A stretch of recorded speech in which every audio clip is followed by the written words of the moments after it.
Hey friends, if you wish to know about sustainable green power efficient settings for Windows 11, then please watch this video. I will guide you through the procedure.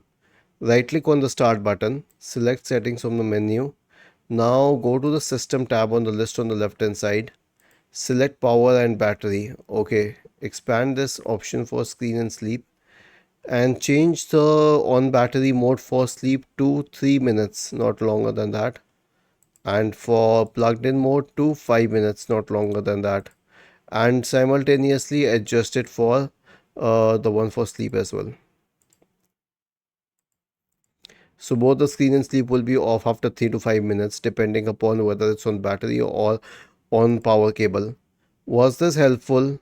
If yes, then please subscribe to the channel. If not, then let us know in the comment section of the video on how we could help you further. Thank you for watching this video and have a nice day.